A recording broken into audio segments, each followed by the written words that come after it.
Bien, pues vamos a comenzar. Me da mucho gusto saludarles de nueva cuenta. Muy buenos días, Alejandra, Pamela, Lucía, Patricia. En un momento ojalá se incorporen las y los demás compañeros. Bueno, Jaime acaba de llegar. Muy bienvenidos, bienvenidas. Bueno, vamos a retomar la exposición en el punto donde la dejamos ayer.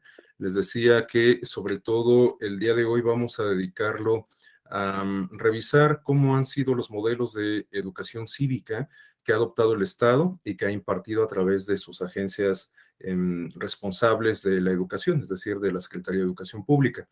Por supuesto, no vamos a hacer, como lo había comentado también, un recuento histórico pormenorizado, sino más bien vamos a identificar los principales modelos en algunas épocas en particular durante el siglo XX, en algunas etapas en particular durante el siglo XX, para después ver cuál es el modelo actual que está vigente y sobre todo esto para después ya ir encaminándolo hacia la formación ciudadana digital que necesitaríamos, ¿no? Finalmente, el diplomado es sobre comunicación electoral, en donde abordamos muchas cuestiones relacionadas con la comunicación política y bueno, pues como les decía, puede ser que esta comunicación política sea o se manifieste reflejando algunas conductas, algunos fenómenos, eh, algunas prácticas, pues que en realidad son propias de la comunicación física y de la forma en que nos interrelacionamos en el ámbito político y social, ¿no? Bueno, entonces vamos a comenzar por recapitular esto que comentamos el día de ayer. Les decía que, bueno, las democracias modernas pueden tener algún adjetivo en particular que les otorgue cierto distintivo. Podemos hablar de democracias participativas, de democracias deliberativas, de democracias formales o electorales, entre algunas otras, ¿no?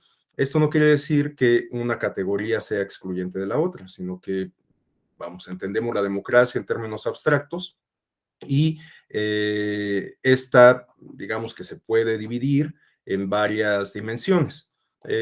Hay muchos planteamientos en este sentido.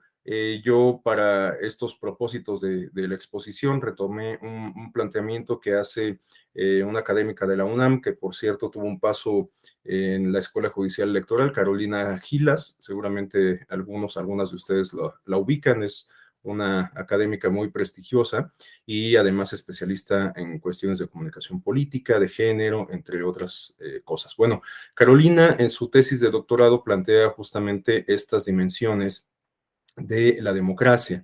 Ella elaboró una tesis en donde aborda el tema de la calidad de la democracia, es un estudio comparativo y en el aspecto teórico, en el marco teórico, plantea justamente estas cuatro dimensiones de la democracia. Para autores como ella, bueno, la democracia, digamos que transita por cuatro de estas grandes categorías. La dimensión formal, que es esta dimensión, digamos, básica de la democracia, de tipo más bien instrumental, es la democracia electoral, que nos permite justamente renovar el poder público, hacer posible esta noción, materializar esta noción de que la soberanía, el poder, el gobierno recae en el pueblo a través de la designación de representantes, ¿no? Entonces, bueno, la dimensión, digamos, más elemental de la democracia o de las democracias modernas se refiere justamente a esta, la instrumental, la que nos permite la renovación periódica del poder público. Eh, Ahora, hay otra dimensión de la democracia que resulta, me parece, transversal a todas las dimensiones o a todas las manifestaciones de la democracia. Hago referencia a la dimensión del Estado de Derecho o lo que podríamos entender como las democracias constitucionales, ¿no? Me parece que no es posible el sostenimiento de ningún régimen político, entre ellos la democracia, sin que se cuente con un andamiaje institucional y jurídico robusto. Y evidentemente que éste sea respetado por todos los integrantes de la comunidad política. En aquellos casos en donde las reglas no se respetan, en donde se trastocan, en donde existen amplios márgenes de discrecionalidad, pues me parece que no podríamos estar hablando de un contexto plenamente democrático, ¿no? Si las reglas se pueden modificar a medio camino, si cada quien las interpreta a su conveniencia, si no cumplen, digamos, con su función de normar la vida social, de regular la vida social, pues en realidad creo que no estaríamos hablando de un sistema o de un régimen democrático. Entonces, bueno, la existencia, la vigencia del Estado de Derecho es sumamente importante. Bueno, por otro lado tenemos la democracia civil y política, que guarda relación con lo que comentábamos el día de ayer respecto a entender la democracia no solamente como una forma de organización política, sino como una forma de organización social. Es decir, que las nociones democráticas alienten prácticas, nociones, valores, conocimientos que permitan conducir a los integrantes de una sociedad determinada pues de una forma particular, es decir, guiados por unas nociones y valores democráticos, ¿no? Todo lo que comentábamos el día de ayer, justamente, ¿no? O sea, que la democracia, más allá de manifestarse al momento en que somos convocados a urnas, bueno, pues pueda visualizarse, pueda advertirse en el ámbito de la vida cotidiana, en el día a día, en prácticamente cualquier interacción social que podamos tener, ¿no? Y por último tenemos la democracia sustantiva, que podríamos también denominar como democracia social y que se refiere a este contexto en donde justamente se materializan todas estas nociones que hemos hablado de las demás dimensiones de la democracia e incluso se pueden advertir algunos beneficios materiales de la democracia. Yo ponía el ejemplo de estas sociedades nórdicas en donde existen instituciones robustas, en donde la gente participa en las elecciones, participa a través de otros mecanismos de involucramiento ciudadano y político, las autoridades electas cumplen con sus responsabilidades, hay mecanismos de seguimiento y de escrutinio público, escrutinio del poder y del ejercicio del servicio público, entre otras cuestiones, ¿no? Bueno, pues hacia allá creo que tendríamos que caminar. Ahora, decía yo que no es que vayamos subiendo niveles como si estuviéramos jugando un videojuego y que primero tengamos que pasar por la democracia formal o electoral y después vayamos avanzando en las demás dimensiones de la democracia hasta alcanzar la democracia sustantiva. El proceso es bastante más complicado, todas estas dimensiones, pues bueno, conviven al mismo tiempo, tienen manifestaciones de manera concomitante. Pero evidentemente, pues hay algunas particularidades o manifestaciones que resultan inherentes a cada una de estas dimensiones, ¿no? Me parece que, por ejemplo, no podríamos hablar de democracia sustantiva o democracia social dejando de lado la dimensión formal de la democracia, ¿no? Eso ya quedaría casi como por dado. Entonces, no es que hayamos pasado ya por la dimensión formal o electoral y que, bueno, pues ya la consideremos superada y que ahora nos enfoquemos en construir la democracia sustantiva. No, evidentemente, la dimensión formal de la democracia, la dimensión del Estado de Derecho, la dimensión de la democracia civil y algunas otras que podamos sumar, como la democracia participativa y todas estas que ya he hecho referencia, pues forman parte, evidentemente, de la democracia sustantiva, ¿no? Bueno, ahora, en la construcción de todas estas dimensiones de la democracia juega un papel fundamental el tema de la formación ciudadana porque sin duda, como les decía, tenemos que aprender a ser ciudadanos o ciudadanas y no solamente limitarnos a ser, a fungir como electores, ¿no? Por supuesto, nuestro papel de electores, de electoras es fundamental, es inherente a cualquier democracia, como lo comento, considerando que la democracia o las democracias modernas son sustancialmente representativas, la participación de la ciudadanía en la designación de esos representantes es fundamental. Pero tenemos que aprender justamente a explotar estas otras dimensiones, explorar y explotar estas otras dimensiones de la democracia. Y para eso lo vamos a lograr, me parece, a partir de detonar procesos de pedagogía, procesos educativos, ¿no? Bueno, en este sentido, podemos advertir en esta lámina que tenemos a continuación cómo es que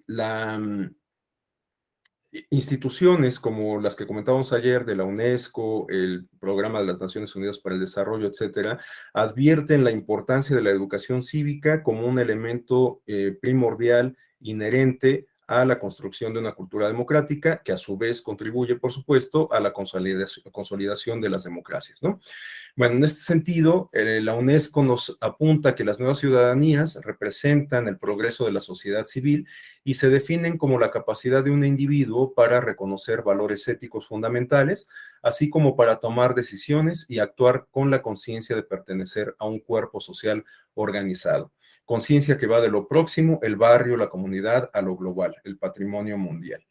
La educación cívica se presenta como una vía ad hoc en aras de ese propósito, en la medida en que aprender a ser ciudadano, ciudadana, tiene que ver con la socialización de un código de interpretación particular basado en ciertos valores, conocimientos y principios específicos que determinan la forma en que se relacionan los ciudadanos entre sí y con sus gobernantes y representantes. Bueno, estos apuntes que nos ofrece la UNESCO de alguna manera recapitulan varias de las cuestiones que hemos venido comentando desde el día de ayer. Podemos advertir que, bueno, pues la ciudadanía pasa por este sentido de pertenencia que comentábamos el día de ayer. Vemos cómo también la UNESCO de alguna manera nos perfila esta noción de ciudadanía del mundo, al plantearnos justamente esta dicotomía entre la conciencia que va de lo próximo, lo inmediato, el barrio, la comunidad, la colonia, a lo global, ¿no? Esto es lo que explica que, bueno, pues estemos preocupados lo mismo por robustecer la democracia en nuestro país, por las problemáticas en el ámbito político y social que nos aquejan en el contexto mexicano, pero que al mismo tiempo no dejemos de lado pues las cuestiones que pasan al otro lado del mundo, ¿no? Lo que está pasando en el conflicto bélico entre Ucrania y Rusia, lo que está ocurriendo en términos de calentamiento global, entre muchas otras cuestiones. Bueno, todas esas preocupaciones que aquejan o que tendrían que aquejar, tendrían que llamar la atención a la comunidad internacional, bueno, pues es justamente una manifestación de esta noción de asumirnos como ciudadanos del mundo. Y bueno, también en la parte complementaria de esta lámina se retoman todos estos elementos que yo había o he venido comentando insistentemente respecto a lo que implica entender la ciudadanía en términos integrales o en términos amplios, ¿no? Esta cuestión de los códigos de interpretación, los símbolos, los valores, las prácticas, etcétera, ¿no? Bueno, a continuación, teniendo estas premisas como contexto, como elementos introductorios, vamos a entrar ya a esta parte de estudiar o comentar cómo han sido los modelos de educación cívica adoptados por el Estado mexicano e impartidos a través de la Secretaría de Educación Pública. Y comenzaríamos por destacar el papel de este personaje tan importante en nuestra historia y sobre todo en la historia moderna, contemporánea de México, José Vasconcelos, quien, bueno, pues como ustedes saben, es uno de los grandes pensadores del siglo XX en nuestro país, es quien acuñó el lema de la Universidad Nacional Autónoma de México, bueno, también fue un destacado funcionario de la universidad, de los fundadores una vez que se obtuvo la autonomía, fue secretario de Educación Pública del primer gobierno post-revolucionario y bueno, pues podríamos citar muchas otras cualidades y atributos de José Vasconcelos, pero lo que nos interesa destacar en esta sesión en particular fue su aporte a la educación cívica del Estado. Sin embargo, este aporte tiene algunas cuestiones que resultan por lo menos interesantes, para no decir que puede resultar cuestionable, ¿no? Porque el enfoque que trató de darle José Vasconcelos a la formación ciudadana era más bien un tanto elitista. Para José Vasconcelos, el ser un buen ciudadano implicaba ser una persona culta, una persona instruida, una persona que pudiese compaginar, perdón, estos conocimientos que derivaron en el mestizaje, en el sincretismo, en el mundo prehispánico o entre lo que aportaba el mundo prehispánico y lo que aportaba el mundo occidental, ¿no? Ustedes recordarán estos planteamientos de Vasconcelos en términos de la raza cósmica, ¿no? La quinta raza que nos diferenciaba de los demás orígenes étnicos que se identificaban en la época, ¿no? La raza blanca, la negra, la árabe y demás. Bueno, para Vasconcelos, bueno, pues estábamos llamados a constituir una raza cósmica, que era la conformación de una mezcla, de un mestizaje entre el mundo occidental y el mundo prehispánico. Y bueno, el planteamiento es muy interesante, aunque pues necesita uno colocarse el casco de astronauta justo como para poder interpretarlo en términos filosóficos, ¿no?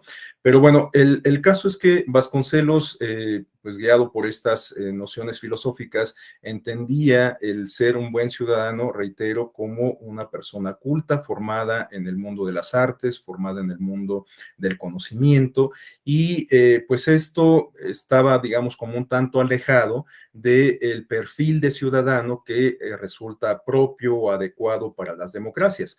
Ahora, esto hay que entenderlo en términos del contexto que se estaba viviendo en ese entonces. Habrá que recordar que, bueno, pues en los albores del siglo XX estábamos sufriendo una guerrilla interna, un fenómeno de revolución que se extendió durante varias décadas. Sabemos que empezó en el año de 1910, pero que duró prácticamente hasta principios de los años 30, cuando el presidente Plutarco Elías Calles, pues justamente ejercía las funciones del titular del Ejecutivo, ¿no?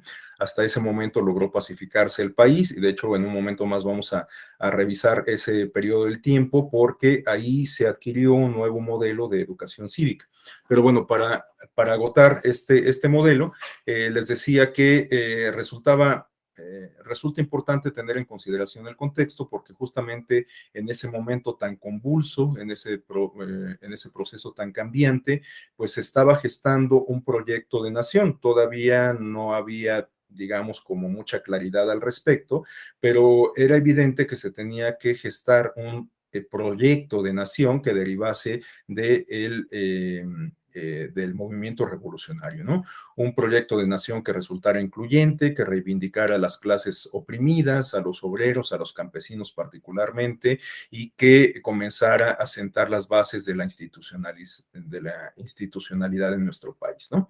Bueno, pues justamente en ese contexto, quizás lo que se requería, por lo menos quizás esta es la interpretación que hago de este perfil construido por Vasconcelos en términos de ciudadanía, quizás lo que se requería eran personas educadas, personas instruidas, que justamente contribuyesen a la construcción de ese proyecto de nación, ¿no? Entonces, les digo, puede que resulte un tanto cuestionable el perfil que adoptó el Estado mexicano en este primer modelo de educación ciudadana, pero insisto en que quizás convenga tener presente el contexto en que se dio. Ahora, lo que yo destacaría a todas luces es que pues se haya tenido la visión, en este caso atribuible a Vasconcelos, de incorporar en los contenidos y programas de la educación básica estos procesos o estos contenidos de formación ciudadana, ¿no? Entonces, bueno, pues este fue, digamos, como el primer modelo que podemos identificar. Ahora, el siguiente modelo lo podemos asociar con el periodo del Maximato. De hecho, la figura que tenemos en pantalla es Moisés Sáenz Garza, quien fue subsecretario de Educación Pública, designado por el presidente Álvaro Obregón, y también cumplió con varias funciones educativas durante el periodo del Maximato con Plutarco Elías Calles. Moisés Sáenz es uno de los pedagogos más reconocidos de nuestro país, es alguien que llevó a cabo muchos estudios, no solamente educativos, sino también antropológicos en materia indígena, incluso fue invitado a otros países como diplomático y como especialista en estudios indígenas para desarrollar investigaciones en este sentido, ¿no? Entonces, realizó estancias en Perú, en Bolivia y en algunos otros países latinoamericanos. Bueno, Moisés Sáenz fue una figura sumamente importante también en términos de educación cívica, porque buscó darle un giro de tuerca a el perfil de ciudadanos que había sido, bueno, de ciudadanía que había sido planteado por José Vasconcelos. Para Moisés, Sáenz Garza, el ser ciudadano implicaba más bien asumirse como personas trabajadoras, como personas honradas, como personas comprometidas con la nación, ¿no? Se dejaba un poco de lado esta perspectiva un tanto elitista y más bien se adoptaba una perspectiva incluyente que permitiera pues ser asimilada, identificada por la mayoría de la población, porque hay que ser objetivos y tomar en consideración que resultaba sumamente difícil que las personas extraídas de los estratos, o bueno, pertenecientes a los estratos más bajos de la sociedad mexicana de la época, pues pudieran en el mediano y corto plazo convertirse en personas cultas a través del sistema educativo nacional, ¿no? Pero en este caso, el modelo que planteaba Moisés Sáenz era pues, bastante diferente en comparación con el planteado por Vasconcelos, en el sentido de que a lo mejor todas las personas de todos los estratos se podían identificar con este perfil de ciudadanía. ¿Quién no iba a querer ser trabajador? ¿Quién no iba a querer ser honrado? ¿Quién no iba a querer desarrollar este sentido de pertenencia, de nacionalismo, etcétera, ¿no? Este perfil de ciudadanía planteado por Moisés Sáenz resultó también muy interesante en términos de construcción de instituciones políticas en nuestro país, porque nuevamente me parece conveniente que tengamos en cuenta el contexto en que se adoptó este modelo de educación cívica. Estamos hablando ya de los años finales de los años 20, principios de los años 30, en donde ya estábamos más bien instalados en la construcción de ese proyecto de nación emanado de la revolución, que como todos lo sabemos, era encabezado por el grupo eh, que podríamos calificar como triunfador de la revolución. Sabemos que bueno, finalmente la revolución inició en contra del gobierno de Porfirio Díaz, pero en el camino pues hubo muchas confrontaciones entre distintos grupos, ¿no? Y finalmente terminó imponiéndose el grupo de Sonora, ¿no? De Obregón, Calles y demás. Bueno, finalmente, Plutarco Elías Calles se hizo de la presidencia a finales de los años 20 y entramos en la etapa que se conoce como maximato. Es una etapa sumamente interesante porque con todo lo cuestionable que pueda resultar, lo cierto es que en esa etapa se sentaron las bases de nuestro sistema político mexicano. Un sistema político que naturalmente se transformaría en algún momento de la historia, sobre todo ya entrados en la última etapa del siglo XX, y que, pues bueno, tiene hoy día características completamente diferentes a las que lo distinguieron durante el siglo XX, ¿no? Pero prácticamente estas bases que se sentaron en aquellos años 20 y 30 definieron las características del sistema político hasta los años 90, ¿no? Bueno, ¿cuáles fueron algunas de estas bases? Pues es ineludible que hagamos mención a la creación del Partido Nacional Revolucionario en 1929.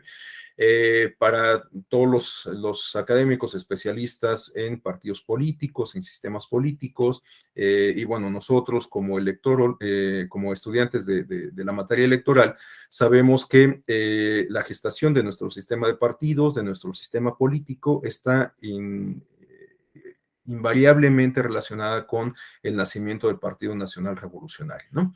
Un partido que después terminaría por convertirse en la figura central del sistema político. Prácticamente no podríamos entender cualquier actividad política durante las décadas que van de los años 30 a los años 60 sin pasar por las filas del Partido Nacional Revolucionario, que después se convertiría, como todos lo sabemos, en el Partido de la Revolución Mexicana y finalmente en los años 40 adquiriría, si no me equivoco, en 1946, adquiriría su denominación actual de Partido Revolucionario Institucional, ¿no? Hoy sabemos que el Revolucionario Institucional pues es un partido completamente distinto a el que fue durante el siglo XX, es un partido que forma parte ya sin tanto protagonismo de nuestro sistema de partidos, o sea, me refiero a que ya no ejerce la hegemonía que lo distinguió durante el siglo XX, ya lo mismo está expuesto a como lo está cualquier otro partido, a perder elecciones. De hecho, pues todos sabemos que ahora representa la cuarta o la quinta fuerza electoral en nuestro país, pero bueno, la hegemonía que ejerció durante el siglo XX es innegable.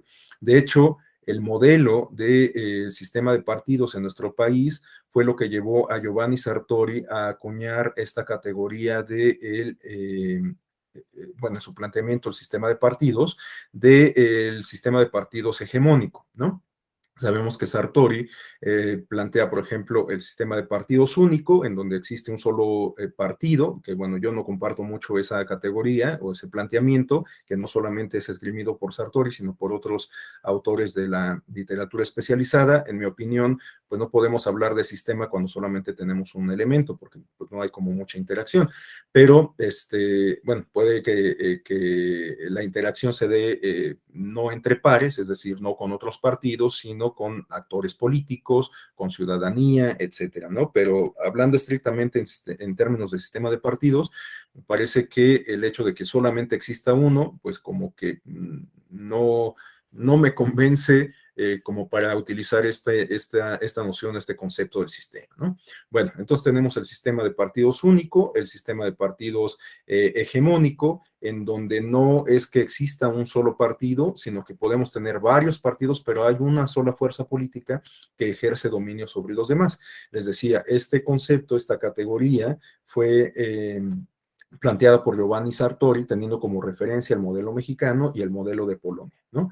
Y bueno, solo para complementar este apunte, recordar nuestras clases de ciencia política, habrá que mencionar que Sartori también comenta que existe la categoría de partido dominante, en donde hay condiciones de equidad, hay condiciones de competencia efectiva, pero el electorado termina por favorecer a una fuerza en particular. Esto lo ilustra a la luz del partido o del sistema de partidos japonés, en donde el partido liberal suele ganar la mayoría de las elecciones, ¿no? Y bueno, también sabemos que Sartori plantea esta categoría de los sistemas multipartidistas, que se pueden a su vez subdividir en atomizados y demás, ¿no? En atención al número de integrantes del sistema de partidos. Bueno, volviendo al tema que nos ocupa, tenemos que la gestación de ese partido que después se convertiría en hegemónico precisamente, bueno, estuvo asociado con otros fenómenos bastante interesantes que de hecho definieron otros ámbitos del sistema político y social de nuestro país, como puede ser el sindicalismo. Ustedes recordarán que justamente durante la etapa del maximato se dio un proceso de corporativismo que definió, digamos, el sindicalismo en todo el siglo XX en nuestro país.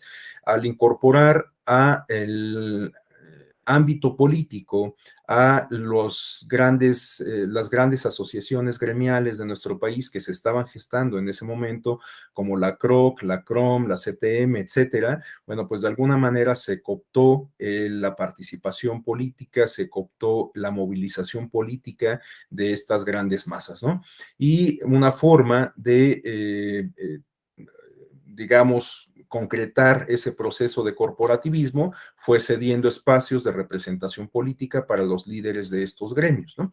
Y por eso es que a lo largo de toda la historia del siglo XX, pues vimos muchas experiencias en donde llegaban a ocupar diputaciones, senadurías y demás líderes sindicales, ¿no? Líderes de los movimientos obreros o campesinos. En mi opinión, bueno, cuando alguien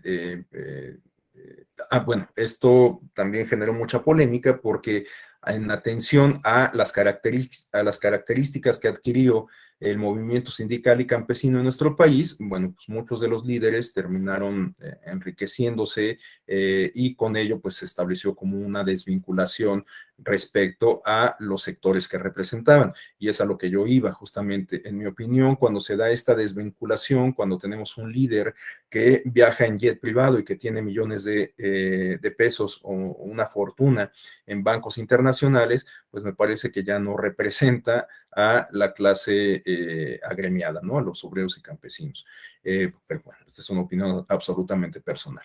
Ahora, todo esto lo estoy planteando justamente para entender, digamos, el modelo de educación cívica que se adoptó en ese momento. Justamente en este contexto en donde se estaba dando el corporativismo, en donde se estaban sentando las bases del sistema de partidos hegemónico, en donde se ejercía el poder de manera vertical por parte del Poder Ejecutivo, o, bueno, por parte del presidente de la República, que después también se convertiría al final en una institución que definió nuestro sistema político y que se refiere al presidencialismo. Bueno, todos estos fenómenos, pues digamos que no hubieran sido posibles si hubiéramos tenido una clase o una ciudadanía activa, una ciudadanía beligerante, una ciudadanía que demandara la apertura democrática, que demandara espacios de representación, que demandara el reconocimiento de derechos, que demandara la inversión en infraestructura que permitiera el ejercicio de esos derechos, etcétera, ¿no? Lo que convenía pues era justamente como establecer paliativos, como generar una conciencia de clase, que bueno, este es otro aspecto también muy importante, porque estas nociones que definieron este modelo de educación cívica sin duda tenía muchos guiños con el socialismo, que pues era un fenómeno internacional que estaba en auge en esa época. Recordemos que pues prácticamente de la par o de la mano de la Revolución Mexicana inició la Revolución Rusa y después pues toda la influencia del socialismo que se ejerció a partir de ese movimiento revolucionario, bueno, pues generó muchos fenómenos interesantes alrededor del mundo. Sabemos que en el caso de México, incluso la influencia de estas corrientes eh, marxistas, comunistas, socialistas y demás, terminaron por influir hasta las expresiones artísticas. Esto lo podemos advertir en los murales de Siqueiros, de bueno, los grandes muralistas en México, ¿no? E incluso también de varios intelectuales, literatos y demás. Bueno, entonces, en ese contexto internacional de auge de las nociones marxistas, de la reivindicación de las clases obreras y campesinas, bueno, pues una educación cívica con estas características que estamos definiendo de considerar a los ciudadanos, a las ciudadanas como personas honestas, trabajadoras, comprometidas con el progreso, etcétera, pues por supuesto que tenía muchos guiños a estas corrientes comunistas y marxistas que podíamos advertir alrededor del mundo, ¿no? Entonces, bueno, este modelo de educación cívica de alguna manera pues sirvió, no quisiera plantearlo en términos tan coloquiales, pero fue útil para la construcción del sistema de partidos y del sistema político mexicano con las características que todos y todas conocemos, ¿no? Estas características que definieron una forma de organización política en nuestro país que perduró justamente desde los años 30, para ser más precisos, desde los años 40 hasta los años 90, cuando se empezaron a llevar a cabo las grandes reformas transformadoras de nuestro país que nos colocaron en la ruta democrática, por lo menos en la ruta de la democracia formal, ¿no? Bueno, a continuación tenemos un nuevo modelo de educación cívica que se adoptó en la etapa poscardenista. Eh, Durante la etapa del Maximato y la etapa de Cárdenas, pues este modelo que había sido adoptado a partir de los planteamientos de Moisés Sáenz resultó sumamente conveniente, como les decía, para el contexto que estábamos viviendo, ¿no? También recordemos que durante la etapa del presidente, durante el periodo del presidente Cárdenas, se sentaron muchas de las bases de la industrialización de nuestro país. Entre ellos, por ejemplo, podemos citar el fenómeno de la expropiación petrolera y, bueno, pues que terminó por dar un boom a la industria petrolera administrada por el Estado y que, bueno, pues es un esquema que todavía seguimos conservando, aunque ya con algunas variaciones, ¿no? Bueno, durante esa etapa del cardenismo resultó muy conveniente este modelo planteado por Sainz, que se gestó desde la etapa del maximato, pero con posterioridad al periodo cardenista, tenemos un nuevo giro de tuercas en donde se advierte la construcción de un nuevo modelo de educación cívica. Todo esto que estoy comentando se impartía a través de la asignatura del civismo, que formaba parte de la currícula de los programas básicos de educación cívica, ¿no? Bueno, en esta etapa postcardenista tenemos un giro de tuercas, como lo comento, en donde ahora el perfil de ciudadanía se aleja un poco, digamos, de esta noción de personas trabajadoras, honradas, comprometidas con el progreso, etcétera, para adoptar ciertos matices de romanticismo, ¿no? En este caso, tenemos que la educación cívica fue un instrumento para conformar una identidad, perdón, nacional basada en el espíritu revolucionario. La perspectiva socialista, como se menciona en la lámina, quedó abandonada en este periodo e incluso se combatieron las influencias de dicha naturaleza por considerarse beligerantes, radicales, anticristianas y contrarias a las buenas costumbres en general. Bueno, habrá que recordar que justamente ya en los años 40 y en los años 50 tuvo lugar la Segunda Guerra Mundial y a partir de entonces se comenzó a construir un nuevo orden mundial que derivó en la conformación de dos grandes bloques económicos, en dos grandes bloques políticos y en dos grandes bloques ideológicos, el capitalista y el comunista, uno encabezado por los Estados Unidos de Norteamérica y otro representado particularmente por la Unión de Repúblicas Soviéticas Socialistas, ¿no? Bueno, evidentemente en ese contexto de Guerra Fría que se inició justamente a partir de los años 50, pues los países capitalistas renunciaban a cualquier guiño, a cualquier acercamiento que se pudiera percibir respecto a las corrientes comunistas y socialistas, ¿no? En ese sentido, pues no resultaba conveniente en México, teniendo tan cerca a los Estados Unidos, que los procesos de educación cívica estuvieran asociados o pudieran vincularse de alguna forma con las teorías marxistas y comunistas. Entonces, bueno, pues quedaron de lado estas nociones y se adoptó un nuevo enfoque, un nuevo perfil de ciudadanía.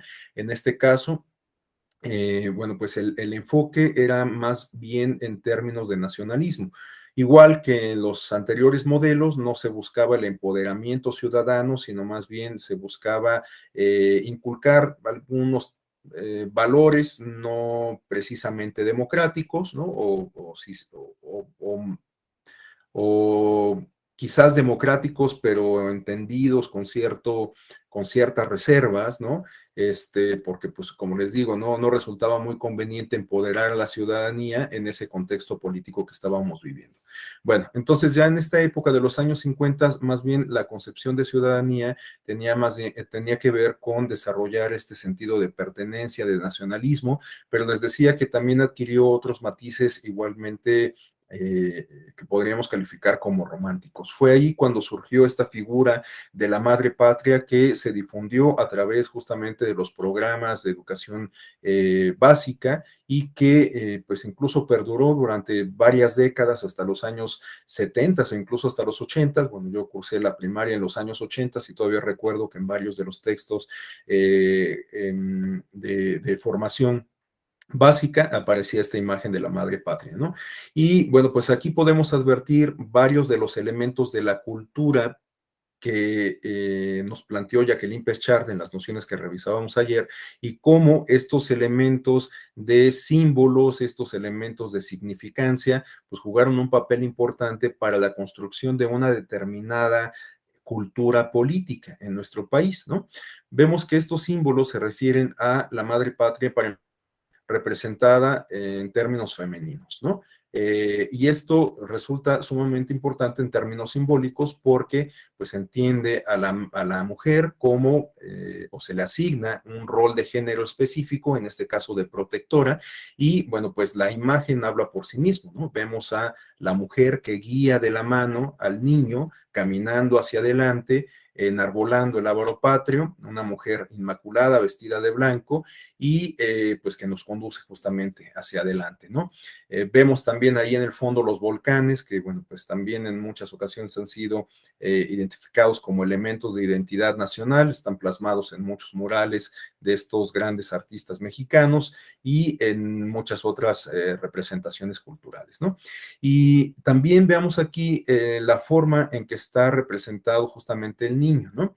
El niño, pues, lleva una vestimenta, digamos, que modesta, evidentemente no pertenece a las clases más privilegiadas de la sociedad mexicana, lleva un libro bajo el brazo, apostándole al conocimiento como para avanzar en el desarrollo, ¿no? Hacia adelante, hacia el futuro, y también pues la propia, lo que representa la propia simbología del niño, ¿no? En términos de semiótica.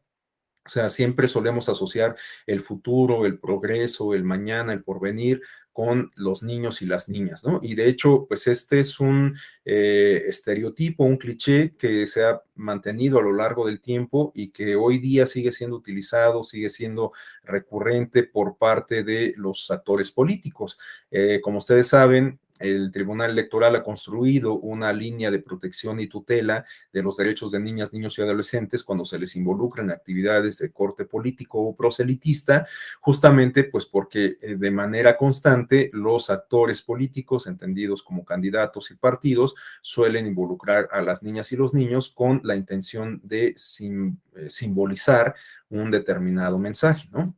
Justo el progreso, el porvenir o la vulnerabilidad, etcétera. Bueno, pues estos clichés incluso me parece que poco colaboran a construir una imagen distinta de las niñas y los niños y a seguir reproduciendo esta noción de vulnerabilidad, de mimosidad, de falta de autonomía, entre otras cuestiones. Pero bueno, volviendo a la imagen, entonces tenemos que se da un nuevo giro de tuerca a el perfil de educación o de ciudadanía, ¿no? Y entonces, bueno, ahora lo que se busca es desarrollar este sentido de identidad y este sentido de amor a la patria. Bueno, este esquema se mantuvo prácticamente desde aquellos años 50 hasta la década de los años 70. En los años 70 tuvimos una reforma en materia educativa durante el gobierno del presidente Luis Echeverría, en donde se planteó una reorganización de contenidos y en general de la currícula.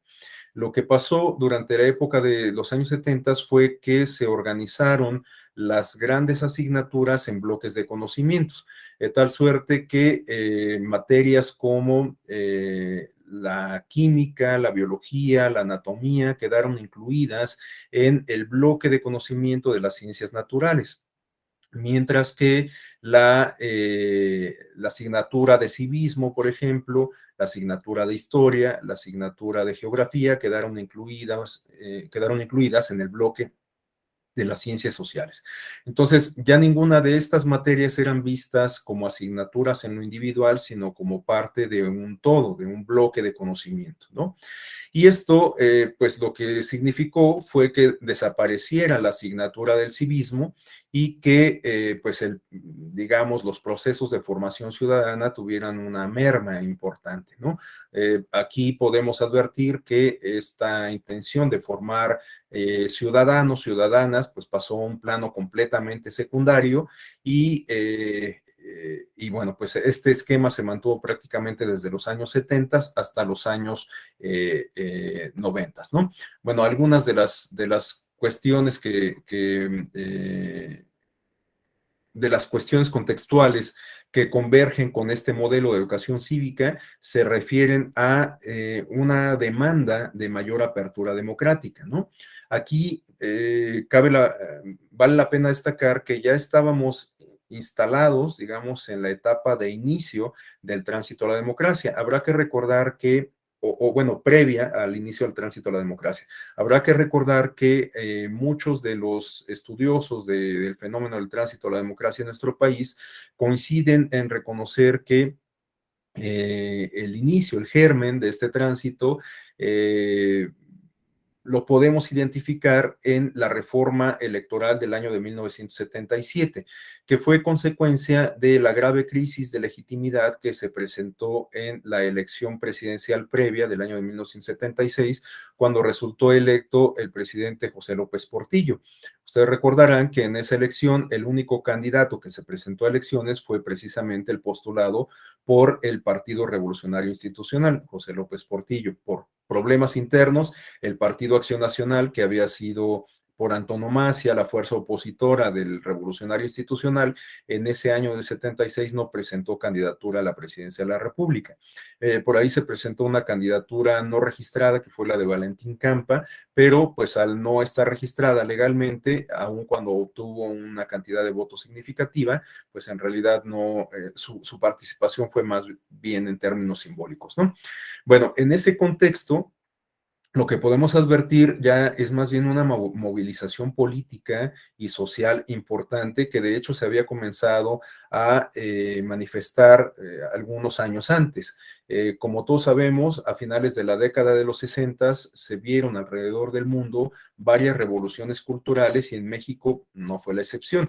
Estas revoluciones culturales, entre otras cuestiones, planteaban la necesidad de apertura democrática, la demanda de apertura democrática, tomando en consideración que en esa época de los años 70, en muchos países, tanto de Europa como de América Latina, lo que podíamos advertir era formas de organización política completamente ajenas a la democracia, ¿no?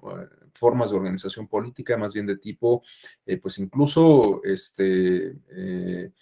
bueno, autoritarias, pero en algunos casos pues más bien cercanas al totalitarismo, ¿no? Por ejemplo, en el caso de la Unión Soviética, pues en realidad estábamos hablando de una forma de organización política totalitaria, ¿no? En donde no se permitían las elecciones, en donde no había posibilidad de que existieran fuerzas opositoras, en donde el poder se ejercía de manera autocrática, etcétera, ¿no?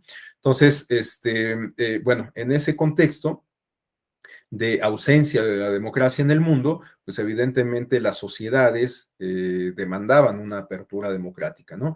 Las primeras respuestas a estas demandas de apertura democrática, lo sabemos perfectamente, en México y en el mundo, fueron de manera violenta, ¿no? Tenemos en el caso mexicano los lamentables sucesos que se presentaron en el año 1968 y también los que se presentaron en el año 71 y 73 con los halcones, la manifestación del miércoles de Corpus, entre otras cuestiones. Y bueno, también sabemos que en México, durante toda la época de los años 70 y todavía durante algunos años de los 80, vivimos este fenómeno de la guerra sucia, en donde las agencias de inteligencia identificaban algunos movimientos insurgentes, beligerantes, y bueno, pues eran sofocados de manera brutal, ¿no? Tenemos el caso de Lucio Cabañas en Guerrero, y bueno, pues tenemos el caso tan importante, significativo de Rosendo Radilla, ¿no? Que también se presentó durante la época de la Guerra Sucia y que, bueno, pues por fortuna fue resuelto ya en el contexto de la democracia mexicana en los años, en la primera década de los años 2000, primero por la Corte Interamericana de Derechos Humanos, casi a la par por la Corte Suprema o por la Suprema Corte de Justicia de la Nación, y también, bueno, esos fallos sobre el mismo asunto o sobre el mismo tema, coincidieron con la reforma de junio del año 2011 en materia de derechos humanos que modificó la Constitución de manera significativa y que nos colocó junto con los asuntos resueltos por la Corte y la Corte Interamericana sobre el caso Rosendo Radilla en un nuevo paradigma de derechos humanos, ¿no? Bueno, volviendo al tema que nos ocupa, tenemos entonces que en esos años 70 había una demanda ya de apertura política, de reconocimiento de derechos, de empoderamiento de la ciudadanía, pero pues todavía había como mucha contención, no había muchas condiciones como para que esto fuera posible y evidentemente el régimen se negaba a morir. De hecho, pues sabemos que el fenómeno de la transición, tomando en consideración este punto de partida que se refiere a la reforma del año 77, pues tomaría prácticamente 2 décadas, porque habrá que recordar que justamente después de esa reforma del año 77 tendremos por ahí una reforma en el año 86, pues un tanto menor, y las grandes reformas transformadoras se darían hasta los años 90, primero la del 89-90, después la del 94, la del 96, y la bueno, ya después la del 2006, que fijó las reglas del modelo, en 2007-2008, que fijó las reglas del modelo de comunicación política, ¿no? Bueno, entonces, en ese contexto de efervescencia social, pues lo más conveniente para el régimen no era dar herramientas para el empoderamiento de la ciudadanía, sino todo lo contrario. Entonces, pues ello puede que explique esta medida de modificar la currícula a fin de incluso, pues prácticamente extraer o darle un papel, una importancia muy mínima a la asignatura de civismo, ¿no? Bueno, este esquema se mantuvo, como les comento, durante esos años 70s y 80s, pero hasta a principios de los años 90 podemos advertir que alrededor del mundo comienza a adquirir cierta relevancia el modelo pedagógico, los modelos pedagógicos basados en competencias. Es decir, estos modelos que buscan darle un fin práctico a los conocimientos que adquirimos, ¿no? Esta, estos modelos de competencia también han sido criticados en algunos espacios porque consideran que de alguna forma alentaron ideológicamente o sostuvieron ideológicamente la etapa neoliberal, ¿no? Porque pues de lo que se trataba era de generar conocimientos, en algunos casos especializados, para ponerlos en la práctica, ¿no? Y no entender la educación pues como un proceso de formación integral, como un proceso de desarrollo, tanto individual como colectivo. Bueno, esta es discusión aparte, pero el caso es que en ese contexto de los años 90, en donde para el caso mexicano también ya estábamos instalados en la etapa de transformación de nuestro sistema político y electoral, tenemos que se adoptó para el caso de la educación cívica impartida por el Estado, igualmente el modelo de competencias, de tal suerte que se reincorporó a la currícula de los programas de educación básica la asignatura de la formación ciudadana. En este caso, ya no con una denominación o nomenclatura como lo que habíamos tenido durante todo el siglo XX que se refería al civismo, sino en este caso ya como una asignatura denominada como formación cívica y ética, ¿no? Esta es una asignatura que se reincorporó, como lo comento, a la currícula escolar en los años 90, primero a nivel primaria y después a nivel secundaria, ¿no? Tenemos que el énfasis, como se advierte en la lámina, se puso no solo en dotar de conocimientos y valores, sino en mostrar cómo aplicarlos y desarrollar habilidades y actitudes para ello. Este programa integral de formación cívica y ética se implementó por completo en el año 2008, una vez que se incorporó a los programas de educación secundaria y busca articular la educación ciudadana, la educación moral y el desarrollo de la persona, además de ejes temáticos como el género, los derechos humanos, el medio ambiente, la convivencia intercultural, el respeto a la diversidad, la no violencia, la salud integral y los derechos sexuales y reproductivos. Entonces, bueno, pues aquí tenemos que ya se dio un enfoque completamente distinto a todos los modelos de educación cívica que habíamos tenido hasta entonces. Aquí sí se busca ya generar un perfil de ciudadanía más afín a la democracia, un perfil de ciudadanía empoderado, un perfil de ciudadanía que sepa de derechos humanos, que esté informado sobre la materia, que busque adoptar una perspectiva de género, que busque adoptar una perspectiva de inclusión, que busque asimilar contenidos que permitan la resolución pacífica de conflictos, que permitan el reconocimiento de la diversidad, que busquen desarrollar este sentido de pertenencia, pero en términos inclusivos, entre muchas otras cuestiones, ¿no? Entonces, bueno, este es el modelo que tenemos en la actualidad, que ha sufrido, por supuesto, algunas variaciones, pero que en sustancia se refiere a esto que estamos planteando, ¿no? Un modelo que plantea un perfil de ciudadanía más afín a lo que demanda una auténtica democracia, ¿no? Ahora, el asunto acá es que este modelo, pues es impartido por las agencias del Estado, igual que ocurrió con los demás modelos que acabamos de comentar. Pero si ya quedamos que la ciudadanía se refiere a entenderla en términos integrales y amplios, pues para su construcción, para aprender a ser ciudadanos y ciudadanas, a lo mejor no es suficiente con los esfuerzos que haga el Estado, sino que tenemos que sumar esfuerzos desde distintas áreas, desde distintos ámbitos. En ese sentido, pues resulta muy conveniente la sinergia que se pueda establecer, que se pueda generar con, por ejemplo, autoridades electorales, con organismos de la sociedad civil, incluso con partidos políticos, ¿no? En el caso mexicano en particular, bueno, pues ya lo había comentado yo desde ayer y seguramente todos ustedes lo saben, desde la reforma del año 90-91, 89-90, que creó al Instituto Federal Electoral, se le atribuyó esta responsabilidad de contribuir a través de su área de capacitación electoral y educación cívica a la construcción de una cultura política democrática. Y precisamente por eso es que esta área de la DCEC, la Dirección Ejecutiva de Capacitación Electoral y Educación Cívica, bueno, pues cumple con su función primordial, que es la de capacitar a los funcionarios de casilla de cara a una elección, pero también lleva a cabo estrategias, acciones, líneas de acción para detonar estos procesos de pedagogía ciudadana, ¿no? Estos procesos que nos permitan avanzar en la construcción de una cultura política democrática.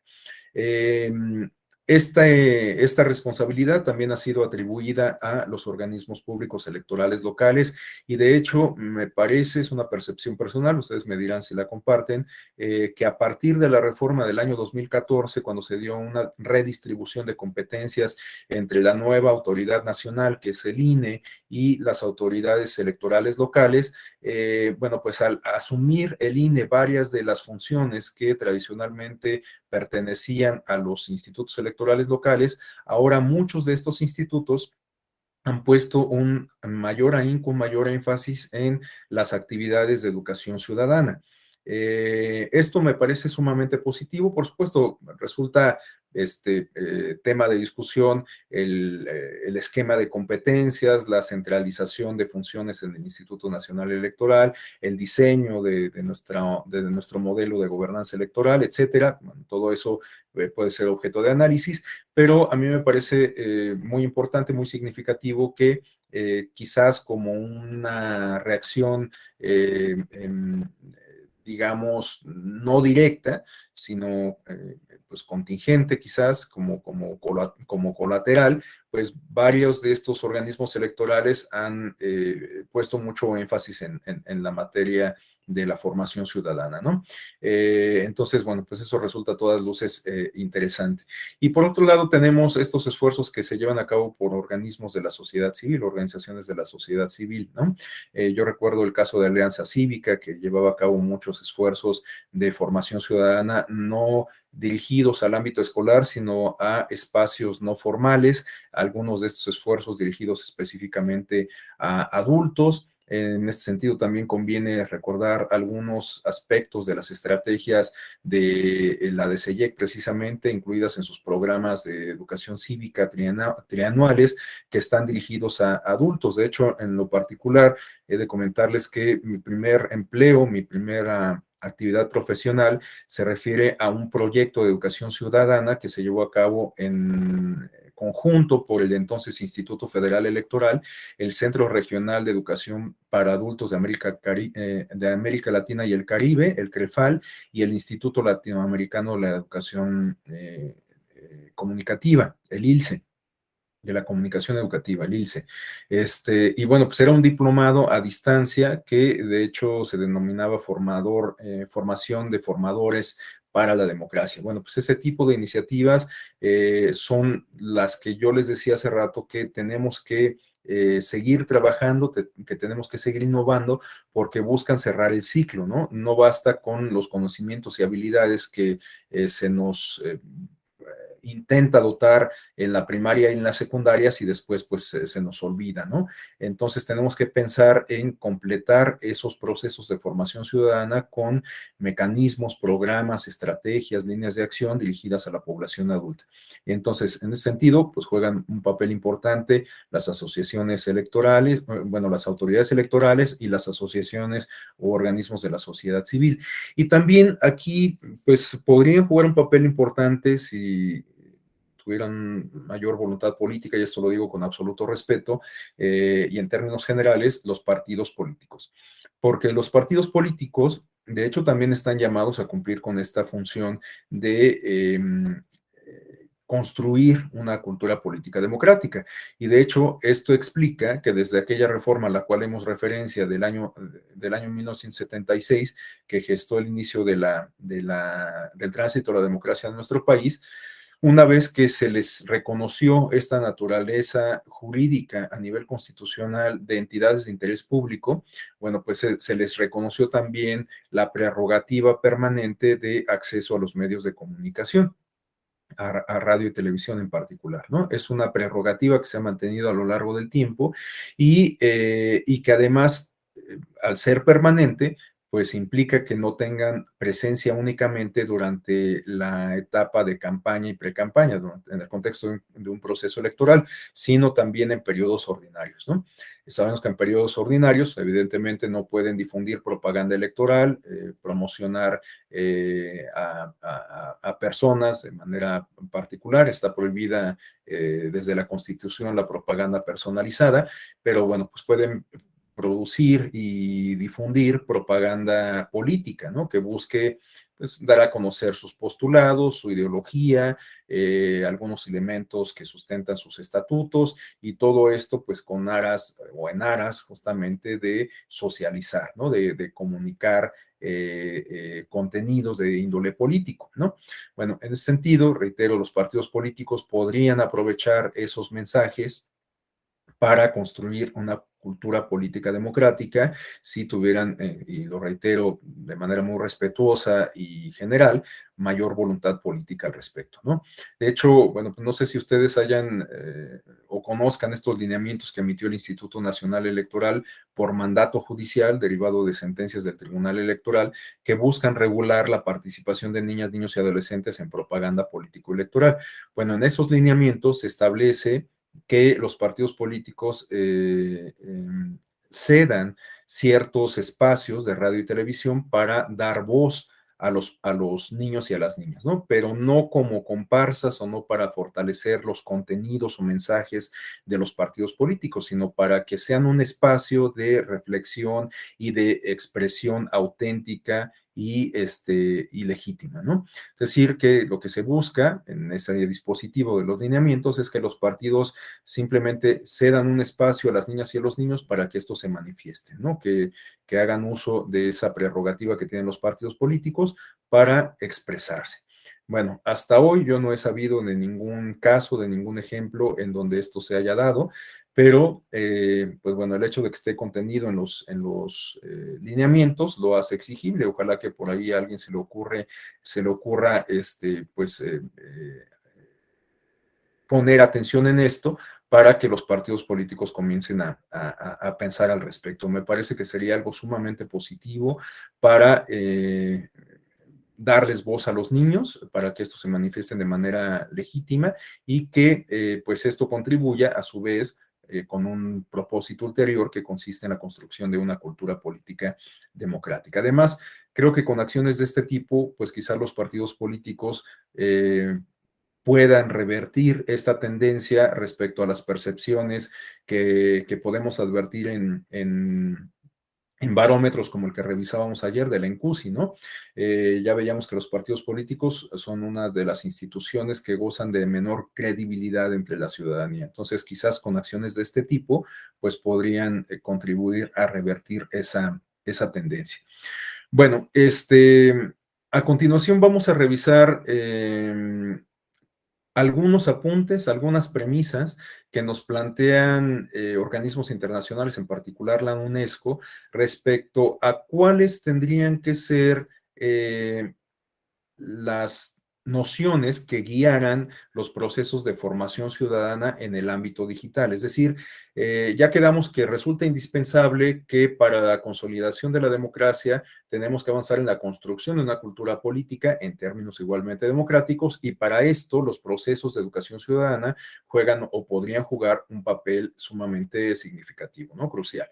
Bueno, pero si ya quedamos también que en el ámbito digital muchas de las conductas, de las tendencias, de las manifestaciones, puede que sean reflejo del déficit de cultura política democrática que se advierte en la realidad política física, bueno, pues tendríamos que pensar entonces en incorporar todos estos contenidos que hemos comentado, todas estas nociones de educación cívica en una perspectiva digital. Es decir, que tenemos que pensar también en procesos de formación ciudadana digital, ¿no?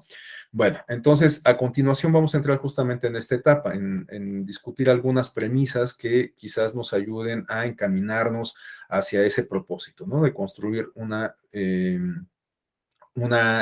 ciudadanía digital.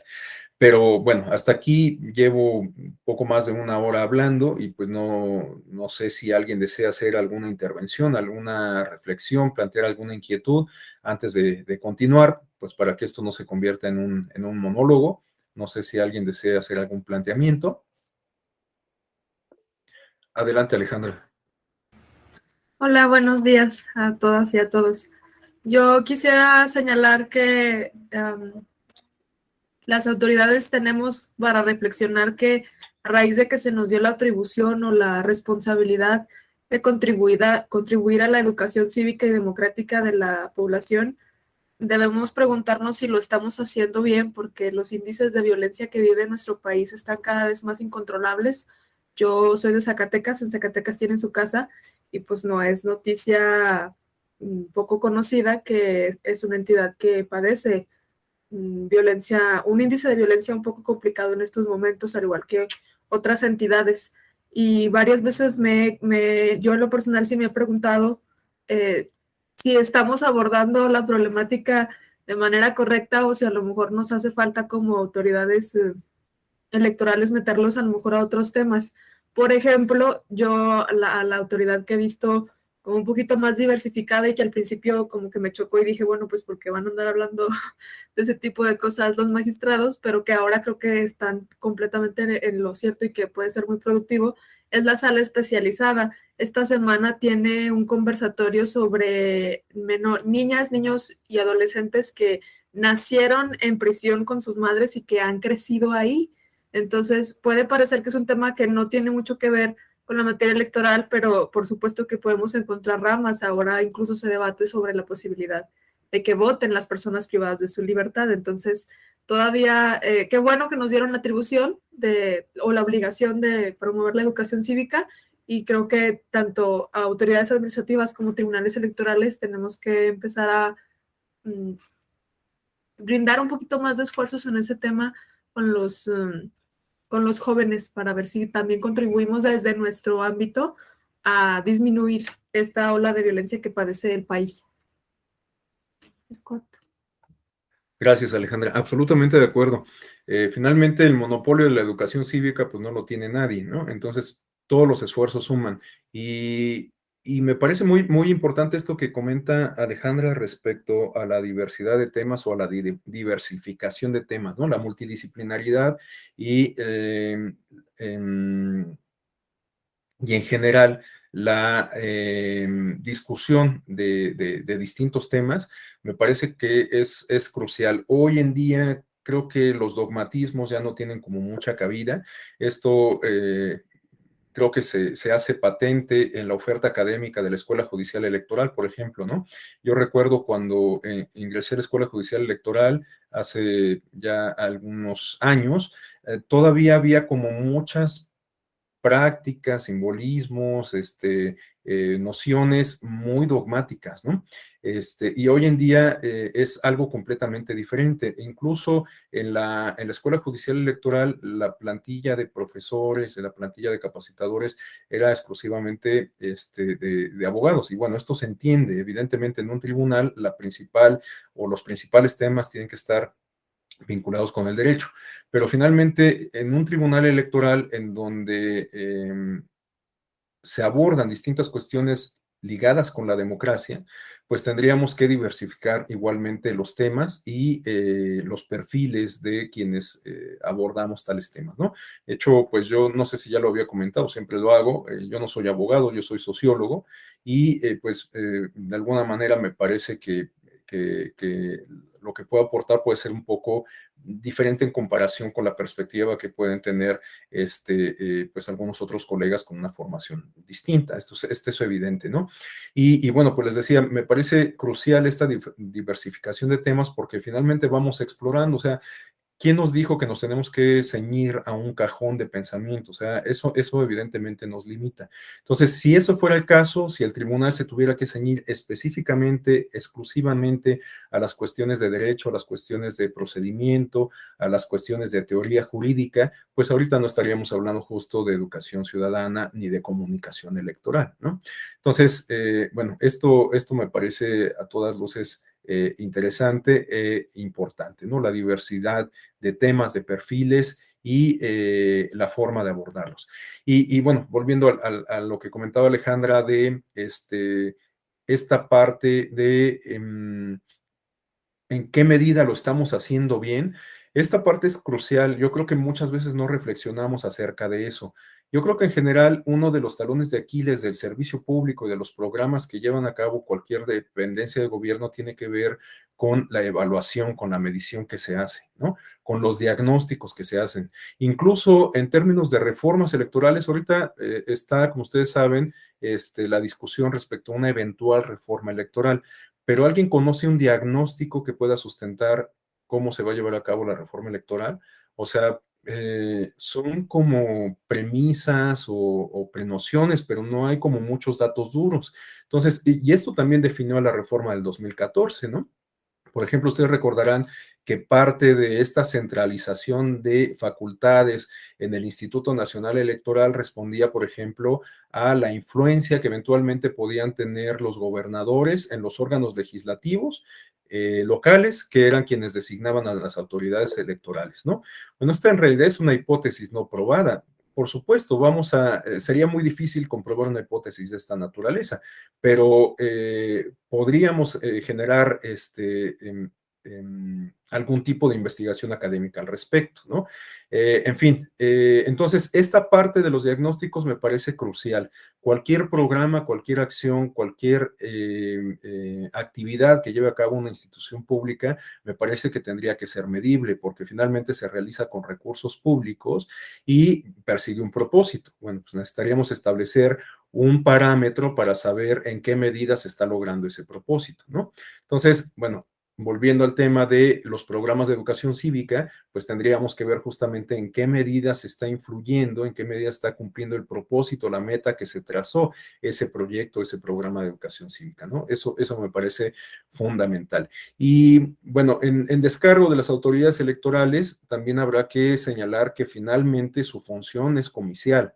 Entonces, pues eso también implica ciertas limitaciones.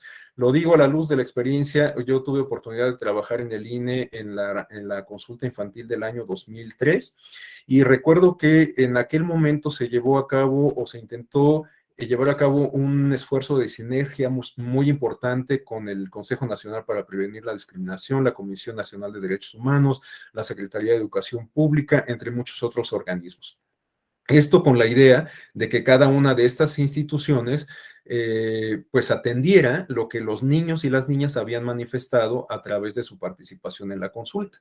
Pero bueno, pues finalmente se quedó en un esfuerzo pues que no tuvo como mucha trascendencia. Pero yo creo que esa es la parte crucial, o sea, realmente tendríamos que dar seguimiento a todos estos programas y actividades, porque si no, reitero, pues se queda en el vacío y les digo, puede ser que a la larga hasta terminen convirtiéndose en un despropósito, poniendo como referencia la consulta infantil, ¿no? Si las niñas y los niños ya dijeron que les preocupa la violencia, que les preocupa la discriminación, etcétera, y el Estado no plantea ninguna respuesta para atender esa problemática, pues entonces puede que las niñas y los niños se queden con esa percepción de que participar no sirve para absolutamente nada, ¿no? Entonces, bueno, pues me parece importante en descargo de las autoridades electorales señalar que sus limitaciones en términos de infraestructura, de recursos e incluso de facultades legales, pues puede que sean limitadas y por eso resultaría importante pues sumar estos esfuerzos, estas sinergias, ¿no? Es una tarea pues pendiente sin duda. Tenemos dos intervenciones más, primero Jaime, después Carla Denise. Adelante Jaime, por favor. Muchas gracias, profesor. Pues yo lo único que quería comentar es que, tocando el tema de la educación cívica, yo lo que quiero comentar desde mi trinchera, soy litigante y soy profesor. Lo que he visto ahorita ya no es la discusión sobre qué enseñar, es decir, como que los temas han quedado ya muy bien delimitados, qué es lo que se debe de enseñar y qué es lo que no se debe de enseñar. Más bien lo que he visto en el ámbito académico es cómo enseñar. Por ejemplo, en el derecho está sufriendo una transición muy fuerte de la escritura a la oralidad. Entonces, la forma de enseñar cambió.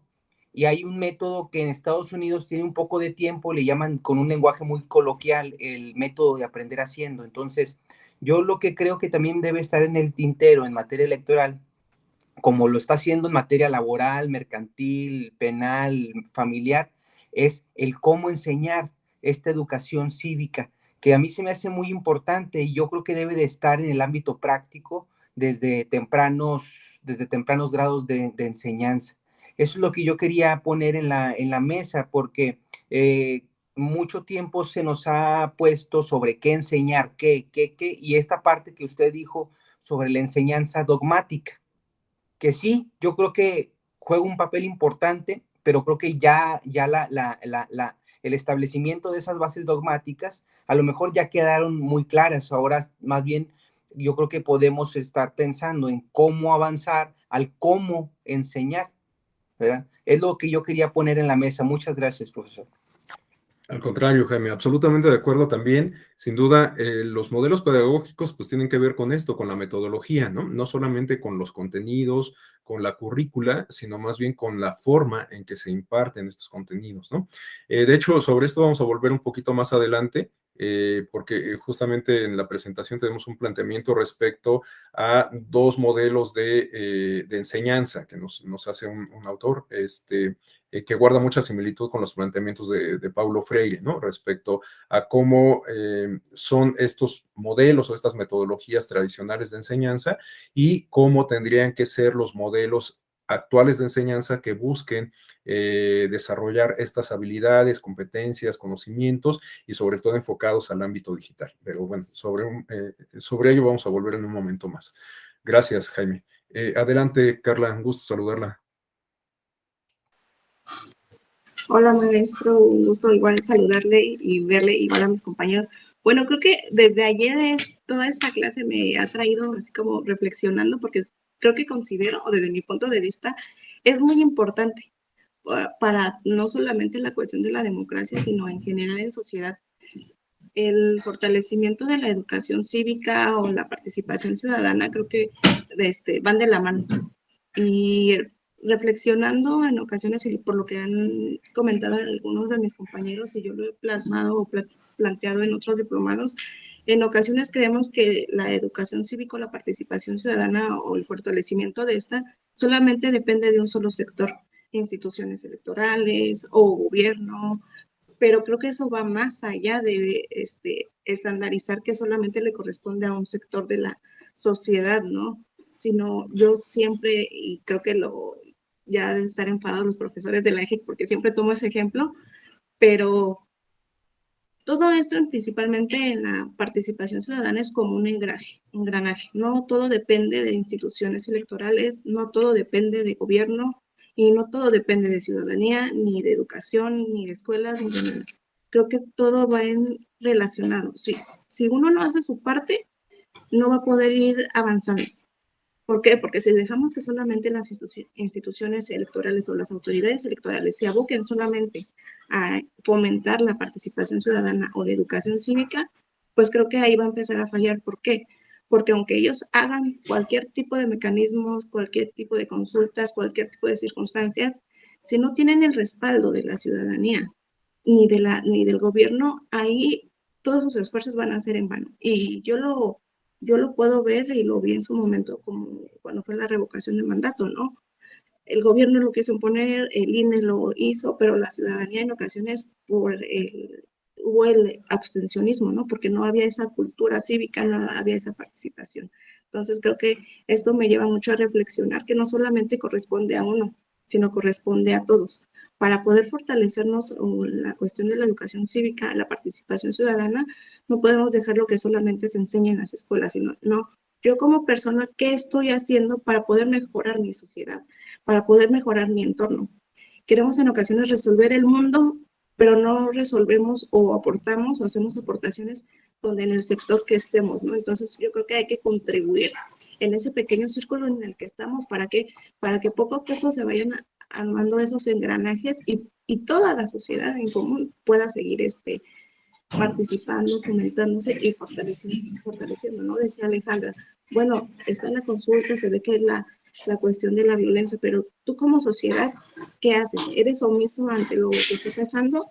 ¿O eres de las personas que ves lo que pasa y buscas la manera de buscar una solución y lo aplicas? Entonces creo que, como lo comenté ayer, es una cuestión que este tema creo que es de mucha trascendencia para si queremos tener un mejor país, tanto en democracia como en sociedad. Sería cuanto, maestro. Gracias. Gracias, Carla.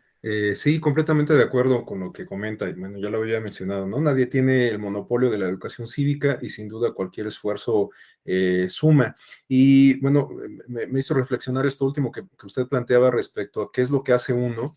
Me parece muy importante reflexionar al respecto porque hay quien considera que uno no hace la diferencia, ¿no? Y la verdad es que, pues, puede ser que sí uno haga la diferencia. Y esto lo podemos advertir a la luz de algunos ejemplos de la vida cotidiana. No sé si a ustedes les haya pasado, pero bueno, ayer en la lámina esta que presenté para ilustrar algunas manifestaciones de este déficit de cultura política, de desapego a las normas, veíamos este ejemplo tan recurrente de cuando invadimos el paso cebra o cuando nos cruzamos la luz amarilla del semáforo, etcétera, ¿no?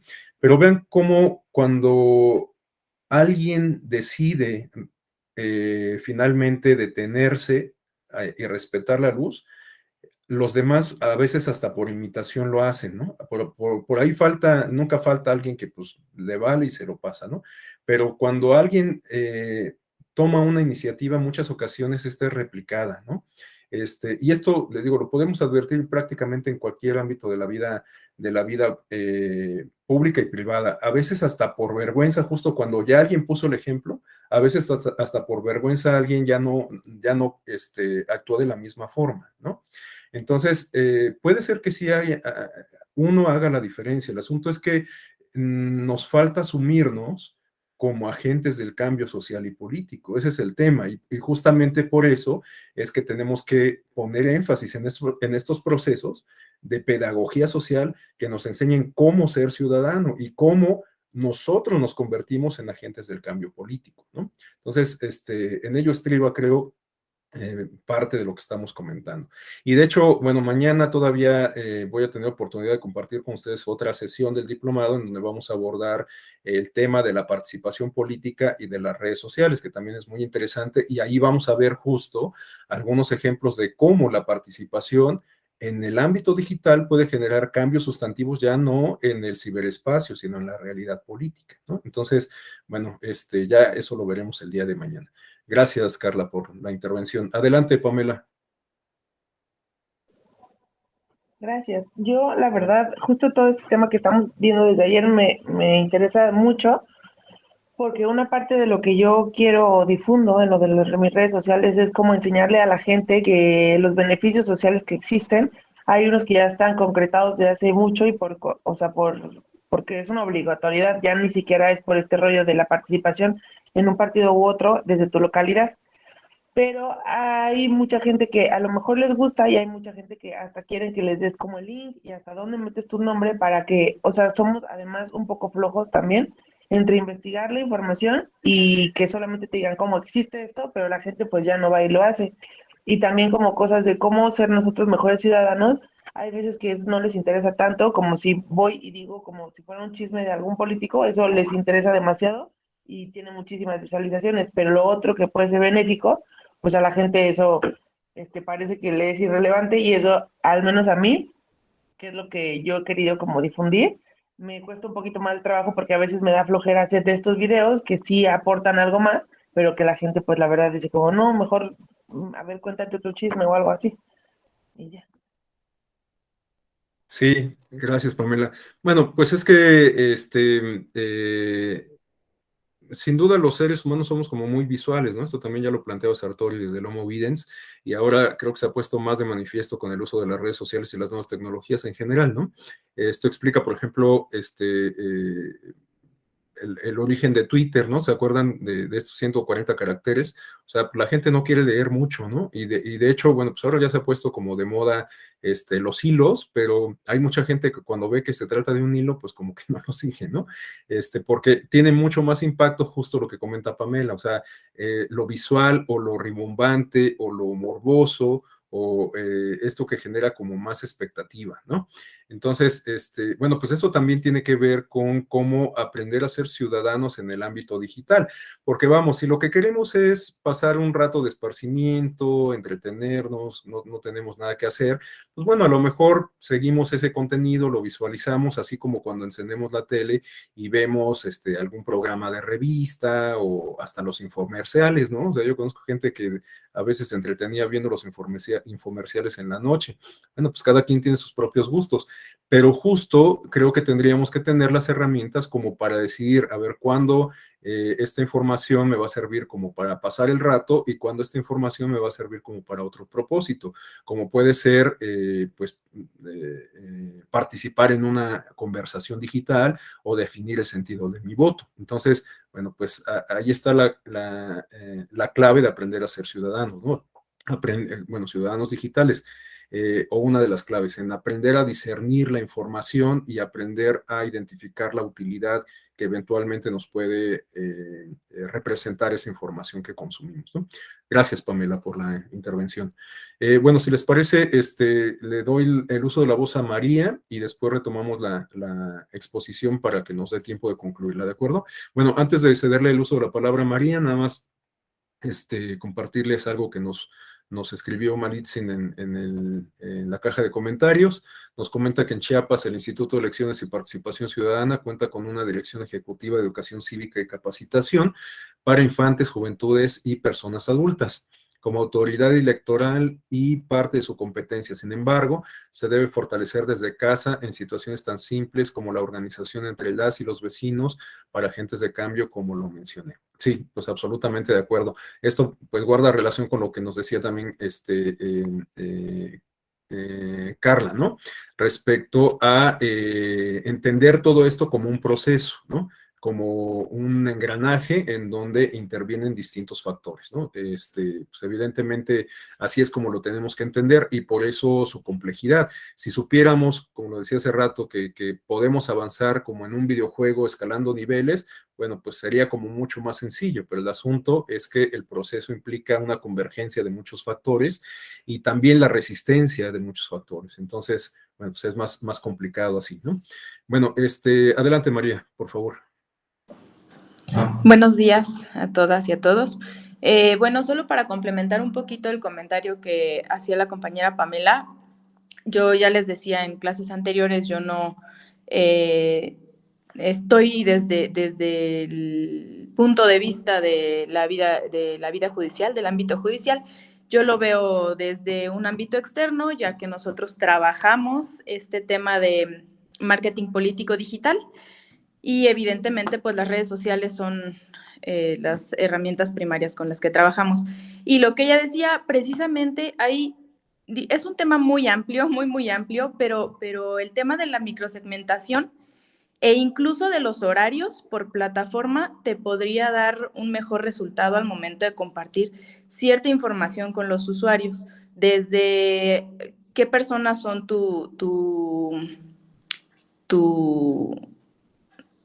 como tu núcleo, como las personas a las que te quieres referir. Ajá, entonces hay incluso estudios que te dicen en qué horarios puedes dirigirte a ciertos grupos de personas con ciertos intereses. Las redes sociales, cada una te sirve para dirigirte a distintos, digamos, ámbitos o distintos núcleos de personas con intereses diferentes. Por ejemplo, si es información un poco más digerible, puedes usar Instagram, puedes usar Facebook. Si es información un poco más técnica, lo recomendado es que lo hagas en Twitter. Entonces, ahí es un tema extremadamente amplio, pero hay muchos estudios que te pueden ayudar ahí un poquito como a tener un poco más certera el público para que pueda funcionar mejor la información que tú quieres difundir. Gracias. Gracias, María. Gracias, Pamela. Bueno, esto que plantea María es muy interesante en términos de justo de marketing digital, porque sin duda es parte de los nuevos retos, ¿no? Y bueno, retos en varios sentidos, por supuesto, para personas como María, que son profesionales en esta materia, bueno, pues les implica ser innovadores al respecto, ¿no? Pero por otro lado, bueno, pues también plantea este tipo de dinámicas, ciertos retos para por la propia ciudadanía y para los regímenes políticos, porque bueno, no es que en sí mismo el uso de las redes sociales, como todos lo sabemos, pueda poner en riesgo, en amenaza a los regímenes políticos o que pueda colocar en una situación de vulnerabilidad a las personas, etcétera. Pero creo que sí necesitaríamos tener mayores herramientas justamente para saber cómo funcionan estas dinámicas y estas herramientas como nos lo plantea María, ¿no?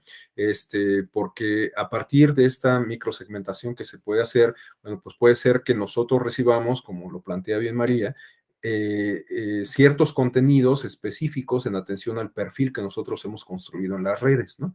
Entonces, esto resulta muy interesante porque el uso de las nuevas tecnologías, en realidad, digamos que nos facilita la vida en muchos sentidos, pero por otro lado, pues plantea, insisto, ciertos retos interesantes. Por ejemplo, este uso de la red semántica, seguramente María sabe a qué me refiero.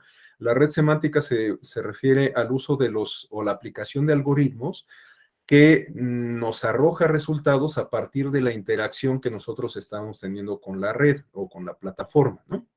En este sentido, digamos que nos facilita la búsqueda de información. O sea, si nosotros estamos utilizando una plataforma de comercio electrónico buscando, por ejemplo, alimento para nuestro perro, bueno, pues a partir de eso, la plataforma, la aplicación de los algoritmos nos va a arrojar resultados a partir de esa navegación, ¿no? Eso pues puede que nos facilite la vida, porque pues ya nos está acercando la información. Por eso recibe la red, esta denominación de red semántica, porque para plantearlo en términos muy coloquiales, digamos que hace una interpretación de la información que nosotros estamos generando, ¿no? Esto, reitero, puede que resulte muy fácil, muy asequible, muy benéfico para la mayoría de las personas, porque nos filtra cierto tipo de información. Pero al mismo tiempo, pues nosotros estamos colaborando o estamos construyendo, a veces de manera un tanto inconsciente, un perfil particular de nosotros, porque pues estamos planteando cuáles son nuestros intereses, nuestras expectativas, nos estamos exponiendo, cuáles son, pues incluso nuestros alcances económicos en algunos casos, en fin, un montón de información que se genera a través de la red. Y bueno, pues esa información puesta en ciertas manos, pues sí puede constituir algún tipo de riesgo, ¿no? Entonces, bueno, pues como todo en la vida, este tipo de tecnologías nos ofrece muchísimas ventajas, pero también pues tenemos que estar conscientes de los riesgos que a veces van implícitos, ¿no? Sobre eso también vamos a volver el día de mañana, justamente cuando revisemos el tema de las redes sociales, pero bueno, muy interesante. Muchas gracias, María, por la aportación. Bueno, vamos a continuar y a concluir esta sesión revisando estos aportes, estas nociones que eventualmente podrían guiar los procesos de formación ciudadana en el ámbito digital. Bueno, aquí tenemos, pues justamente a la luz de lo que estábamos comentando recién, algunas ventajas y desventajas generales que nos ofrecen las nuevas tecnologías, ¿no? Entre las ventajas generales tenemos pues, un acceso a la carretera de la información. Hoy más que nunca a través de Internet podemos consultar casi cualquier tipo de información. Esta comunicación puede ser oblicua, sobre todo en el caso de las redes sociales, o sea, a diferencia de los medios de comunicación tradicionales en donde tenemos un emisor y un receptor, bueno, en las redes sociales todos somos receptores y todos somos emisores, ¿no? Es una de las características distintivas de las nuevas tecnologías, ¿no? La horizontalidad en la comunicación. Todos podemos ser al mismo tiempo consumidores y generadores de contenido, ¿no? Bueno, también puede ser que las nuevas tecnologías nos permitan una mayor participación política, por ejemplo, a través del activismo digital, utilizando las redes sociales. Les digo, sobre esto vamos a volver el día de mañana. También, dentro de las ventajas generales que nos ofrecen la comunicación política, las nuevas tecnologías, hablando de comunicación política, tenemos los modelos de gobierno abierto y los mecanismos de rendición de cuentas. Hoy, a través de las nuevas tecnologías, podemos escrutar prácticamente a cualquier institución, ¿no? De hecho, a través de los portales institucionales digitales podemos consultar pues información de todo tipo, orgánica, administrativa, de responsabilidad normativa, del ejercicio de recursos, etcétera, ¿no? Entonces, bueno, pues hoy en día las tecnologías nos favorecen este escrutinio. Y también, bueno, las nuevas tecnologías también eventualmente nos permiten contar con mayores herramientas para exigir cuentas a los servidores públicos. Incluso las redes sociales se han convertido en un poderoso instrumento para regular el comportamiento y el actuar de los servidores públicos. Y bueno, pues las nuevas tecnologías, por supuesto, que nos permiten una mayor interacción social y de manera permanente. En la actualidad, la pandemia ha puesto de manifiesto justamente esta última premisa, ¿no? A través de las nuevas tecnologías podemos o hemos podido cumplir muchas personas con nuestras funciones profesionales, con nuestras responsabilidades de distinto tipo, las educativas, pues incluso de tipo tributarias, ¿no? Y a través de las nuevas tecnologías podemos pagar impuestos como las tenencias, el predial, qué sé yo, ¿no? Entonces, bueno, pues hoy en día podemos estar más conectados con las personas y con las instituciones que nunca. Y por otro lado, les decía, tenemos la cara B de la moneda, las desventajas. Bueno, el acceso a las nuevas tecnologías, aun cuando cada vez es más asequible que las personas puedan adquirir tecnologías digitales, computadoras, tablets, teléfonos inteligentes, aun cuando hay cada vez más puntos de conexión públicos, bueno, lo cierto es que sigue habiendo una brecha digital, de tal suerte que no todas las personas están en las mismas condiciones de acceder a las nuevas tecnologías. Esto no es sino que, o nuevamente, un reflejo de la realidad física, ¿no? Así como hay una amplia brecha de desigualdad social, económica, incluso política, en las comunidades modernas, bueno, pues esto también se refleja en el acceso a las nuevas tecnologías. Bueno, también tenemos un fenómeno de analfabetismo digital, es decir, que hemos aprendido, o mejor dicho, utilizamos recurrentemente las nuevas tecnologías, internet, redes sociales y demás, plataformas de streaming, pero todo lo hemos aprendido de manera empírica. En realidad no es que hayamos tenido como un proceso formativo para aprender a utilizar las tecnologías en términos técnicos, pero también en términos, digamos, sustantivos. Es decir, esta parte que yo estoy refiriendo respecto a cuestionar, digerir la información. Bueno, pues nadie nos enseñó a hacer eso y por eso es que proliferan fenómenos como las noticias falsas, la posverdad, etcétera, ¿no? Bueno, también esto va de la mano con esta incapacidad para discriminar información. Hoy en día podemos tener acceso a cualquier tipo de información, en ocasiones ni siquiera la buscamos, sino simplemente nos llega a través del correo electrónico, de nuestras cuentas de Facebook, Instagram, Twitter y demás, pero en muchas ocasiones, pues esa información tan abrumadora no nos permite procesarla de manera adecuada, de tal suerte que a veces, pues mucha de esa información la damos por verídica, le otorgamos cierto grado de veracidad, incluso a veces en ocasiones en función de quién nos la remitió, ¿no?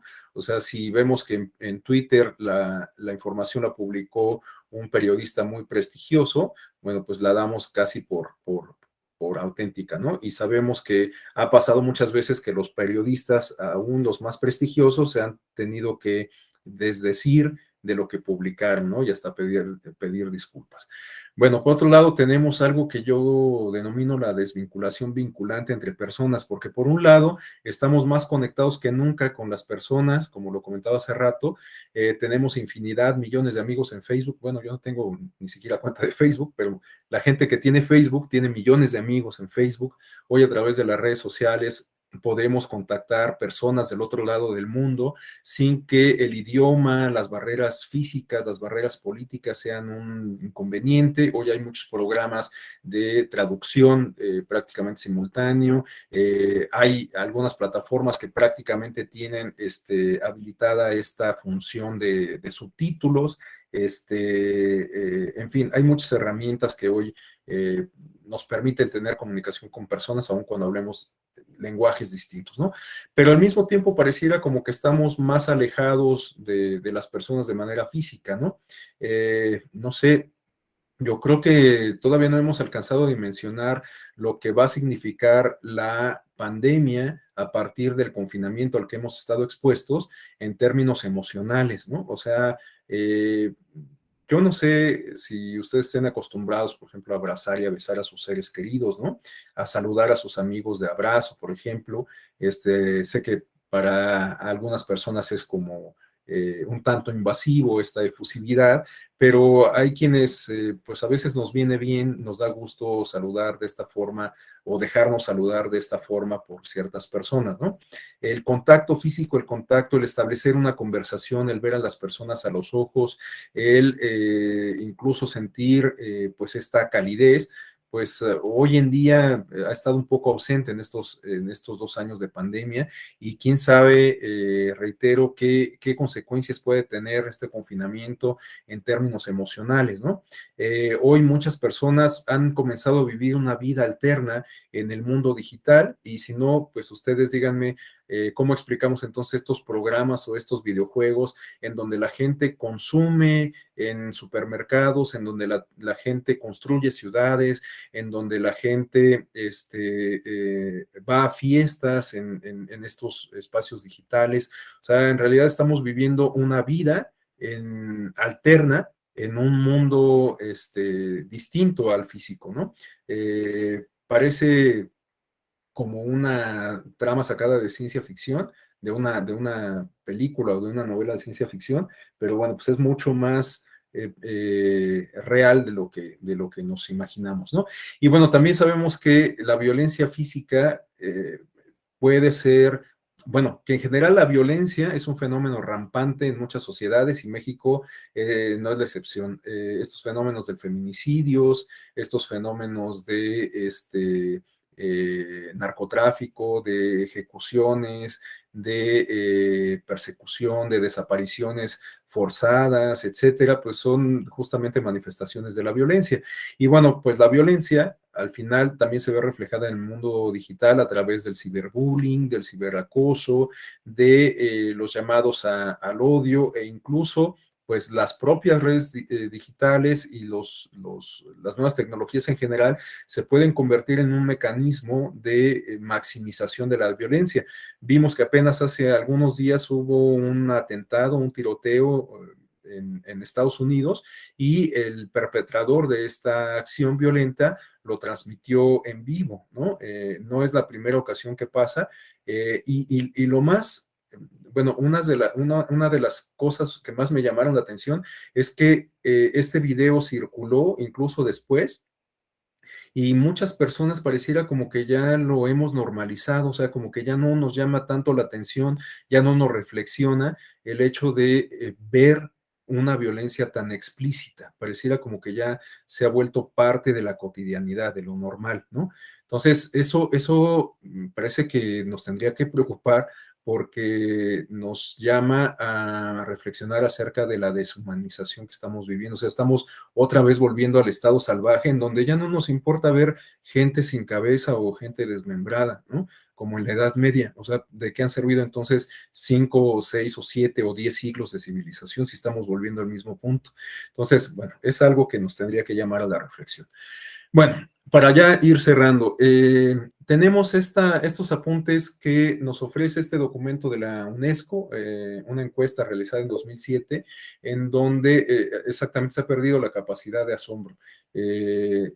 Justo Zygmunt Bauman, uno de los sociólogos más reconocidos del siglo XX, plantea que justo cuando algo que antes resultaba asombroso, sorprendente, se vuelve tan cotidiano, pues entonces la gente pierde su capacidad de asombro. El asunto es que pues entonces ya nada nos sorprende, ya nada nos asombra, y entonces nos colocamos en un plano así como de la nada, o sea, ¿qué es lo que nos va a motivar? ¿Dónde quedan las emociones humanas? ¿No? Realmente es algo sumamente interesante de reflexionar. Bueno, les decía, esta encuesta nos plantea algunas inquietudes que son recogidas de manifestaciones directas de jóvenes de la región latinoamericana. Y bueno, como pueden ustedes observar, los jóvenes están interesados en aprender más allá de los tópicos tradicionales como la aritmética y el alfabetismo, ¿no? Estas materias tradicionales no es que ahora ocupen un lugar secundario, pero pues tendrían que ser complementadas con otras asignaturas, con otros conocimientos más de tipo práctico que despierten el interés de las nuevas generaciones. Bueno, también los jóvenes están ávidos de ser críticos, están necesitados de aprender a ser ciudadanos responsables y están demandando conocer el mundo que los rodea. Justamente esto guarda relación con el primer apunte, o sea, no es que ahora ya a los jóvenes no les interese la aritmética o el álgebra, sino que tendrían que saber para qué les va a servir la aritmética o el álgebra en el mundo moderno. Eso es algo importante que tenemos que tener presente. Es como en el caso de nosotros, bueno, tenemos distintas edades aquí quienes estamos participando en esta actividad, pero bueno, por ejemplo, cuando yo estudiaba en la primaria y la secundaria, pues nos enseñaban las efemérides y nada más, pero no nos hacían justamente reflexionar en torno a que estas efemérides históricas tienen que ser conocidas por nosotros, pues para conocer nuestra historia y evitar repetirlas, ¿no? O para aprender de la experiencia. Entonces, por ejemplo, el 18 de marzo, pues ahora ya no se celebra porque pues ya la expropiación petrolera no tiene la misma significancia que antes, ¿no? Pero esa fecha que resultaba importante, pues simplemente pasó de largo, ahora ya no se entiende y me parece que tendría, o ya no tiene ninguna significancia y me parece que tendría que ser objeto de reflexión, pues a la luz de otros fenómenos que están ocurriendo en la historia moderna, como la discusión de una posible reforma energética o la modificación al régimen de administración de los recursos por parte del Estado, ¿no? Entonces, bueno, eso tiene que, la historia tiene que ser entendida como nos lo plantean algunos autores como, no sé, como Alan Turing o como este autor que se ha puesto mucho de moda, el historiador que escribió Modeus, ¿se acuerdan ustedes? Harari, ¿no? Si no conocen la obra, les invito a que la conozcan, es una obra sumamente interesante, y bueno, estos autores de lo que plantean, o una interpretación que yo le doy, es entender la historia no como una serie de sucesos pasados, sino como una construcción social presente, o sea, lo que estamos viviendo hoy es historia, esta pandemia que estamos viviendo es historia, sobre ella van a escribir con posterioridad, ¿no? Y nosotros estamos formando parte de esa historia. Entonces, esto tiene que ver también con lo que comentamos hace rato de asumirnos como agentes del cambio social, ¿no? En este caso, también tendríamos que asumirnos como agente del cambio histórico, ¿no? Lo que hacemos o dejamos de hacer puede tener repercusiones a futuro y dejar una huella en el pasado. Bueno, por último, tenemos que los jóvenes desean aprender a través de modalidades distintas e interactivas, ¿no? Algunas de las nociones que pueden servir para orientar estas políticas educativas que busquen o que tengan como propósito satisfacer estas expectativas de la juventud latinoamericana se refieren a la presencia de las tecnologías de la información y comunicación en el día a día, o que esta presencia crea la necesidad de habilidades digitales específicas. También tenemos que la actualización de conocimientos y habilidades permanentes y aprender y desaprender aceleradamente es una condición indispensable.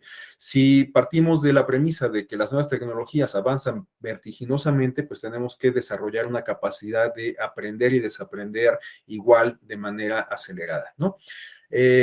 Para que los estudiantes sean lectores competentes, nos dice la UNESCO, en ambientes digitales deben ser capaces de planear y ejecutar una búsqueda en línea, evaluar la utilidad de los contenidos y valorar la credibilidad de las fuentes de las que proviene la información. Es decir, justamente desarrollar habilidades que nos permitan acceder, procesar y digerir la información que estamos consumiendo de las redes sociales y de Internet, y en general de las nuevas tecnologías. La mayoría de los estudiantes, nos dice la UNESCO, no puede desarrollar estas habilidades por sí solos a través de prácticas casuales y por lo tanto necesita de la guía explícita del docente y de contenidos educativos de alta calidad para lograr el dominio de estas importantes habilidades. Es decir, que justamente las personas no vamos a aprender, en este caso estamos hablando de jóvenes, pero lo podemos aplicar prácticamente a cualquier persona, no vamos a aprender empíricamente a desarrollar estas habilidades. Vamos a saber cómo utilizar las herramientas como lo hemos hecho hasta ahora. Vamos a saber cómo abrir una cuenta de Twitter, cómo descargar una aplicación, cómo utilizar un teléfono inteligente, pero no vamos a estar en condiciones de desarrollar estas habilidades que se nos están planteando, ¿no? Y bueno, pues aquí tenemos este cuadro que yo les decía que nos permite establecer un comparativo entre los modelos de enseñanza tradicional y los modelos de enseñanza que serían, digamos, los ideales para el desarrollo de estas habilidades y competencias en términos de ciudadanía digital, ¿no? Tenemos que el planteamiento nos lo ofrece este autor, Noé Rian de Juárez, retomando algunas premisas de la teoría pedagógica de Paulo Freire, ¿no? Bueno, este autor, Noé Riande, nos habla de un modelo industrial en donde la información se transmite con fines de memorización, es decir, el proceso de aprendizaje no busca desarrollar un pensamiento crítico, sino más bien apropiarse del conocimiento, esto que Paulo Freire denomina la educación bancaria, ¿no?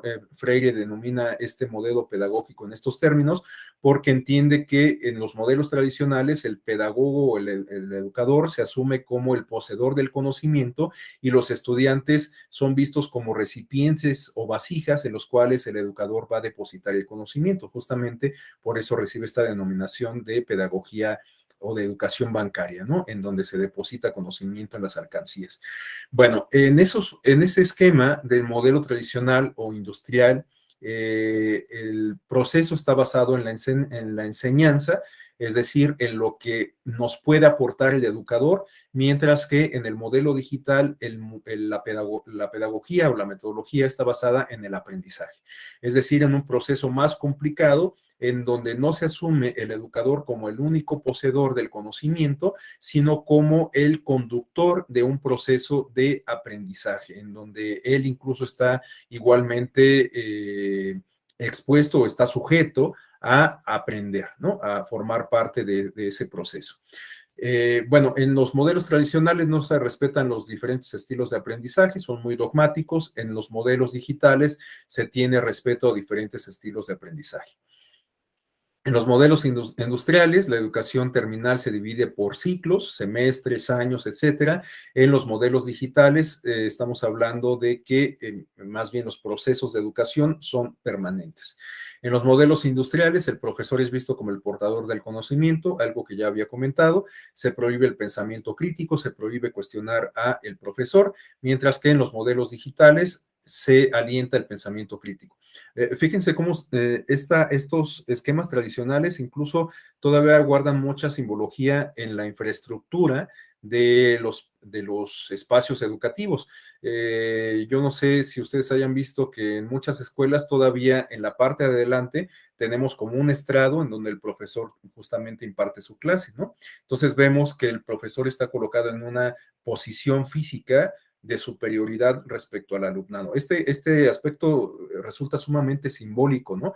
Y por eso este tipo de cuestiones es lo que llevaron, por ejemplo, a Michel Foucault a estudiar el espacio escolar como un contexto en donde se reproduce el poder, porque justamente este tipo de significados tienen que ver con una forma de ejercer el poder de manera específica, ¿no? Bueno, perdón si de repente divago y meto cosas que no que no guardan mucha relación, pero bueno, finalmente creo que contribuyen a articular lo que estoy comentando. Bueno, por último, el modelo industrial o tradicional, la figura emblemática es el profesor, mientras que en los modelos digitales la figura central es el alumno. En los modelos industriales, la exposición del profesor es vista como la estrategia predominante, mientras que en el modelo digital se pueden abordar o se pueden adoptar distintas estrategias de aprendizaje. En el modelo industrial hay un uso ineficiente de la tecnología, ya que ésta se aprende o se apropia, digamos que de manera empírica, mientras que en las tecnologías o en el modelo digital, las tecnologías digitales son apropiadas a partir del propio proceso de aprendizaje, ¿no? Entonces, bueno, este es un comparativo muy simple, muy esquemático, que nos permite establecer diferencias entre cómo aprendemos en los modelos tradicionales y cómo tendríamos que aprender en los modelos más contemporáneos, sobre todo con miras a aprender a utilizar estas nuevas tecnologías, no en términos técnicos, no en términos estrictamente materiales o no exclusivamente en estos términos, sino más bien a aprender a conducirnos mediante la utilización de estas nuevas tecnologías, ¿no? Bueno, pues hasta aquí dejaría yo la exposición. Aquí tenemos algunos temas a reflexionar, varios de ellos ya los hemos comentado, la huella digital que dejamos a partir de la interacción que tenemos con las nuevas tecnologías, cómo la privacidad y la ciberseguridad eventualmente pueden ser un motivo de reflexión importante a partir de pues, estos perfiles individuales que construimos mediante la interacción que tenemos con las nuevas tecnologías, fenómenos como las noticias falsas y la posverdad, cómo proliferan justamente porque no tenemos ciertas nociones para discriminar la información que nos llega, bueno, este tema de la neurociencia y la aplicación de algoritmos, que puede ser un tema sumamente interesante en términos de manipulación política. Ya tenemos ahí algunos casos como la elección de Donald Trump en los Estados Unidos y el tema del Brexit, que, bueno, pues se relaciona con estos temas de la neurociencia y el algoritmo, y con lo que comentaba hace rato María de Lourdes, ¿no? Sobre la microsegmentación y demás. Bueno, también esta interacción virtual versus el aislamiento físico, lo que yo les decía que refiero como la desvinculación vinculante entre las personas, y bueno, los problemas de salud y emocionales que puede tener el uso de las nuevas tecnologías. Estamos tan metidos en el mundo digital que a veces nos desconectamos del mundo físico, ¿no? Y si no, ustedes vean cómo muchos de estos influencers que generan contenido, pues prácticamente viven su vida a través de las redes sociales, ¿no? Yo veo, por ejemplo, estos chavos de los polinesios o de, bueno, identifico mucho a los polinesios porque los sigue mi hija, ¿no? Pero prácticamente toda su vida la documentan en las redes sociales, o sea, yo no sé si tienen algún espacio de privacidad realmente, ¿no? Entonces, bueno, estas cuestiones, pues en realidad nos hablan de que eventualmente pudiéramos tener alguna modificación en los esquemas de comportamiento humano y pues algunos problemas emocionales pues de distinta naturaleza, ¿no? No sé, a lo mejor todavía ni siquiera los alcanzamos a visualizar. Bueno, pues ahora sí, hasta aquí dejaría yo la exposición. De hecho, ya nos pasamos un poquito del tiempo, les ofrezco una disculpa por ello, pero de cualquier forma, si alguien desea hacer alguna intervención, algún comentario de cierre, pues bueno, siempre y cuando sea breve, es absolutamente bienvenido. Adelante, Pamela.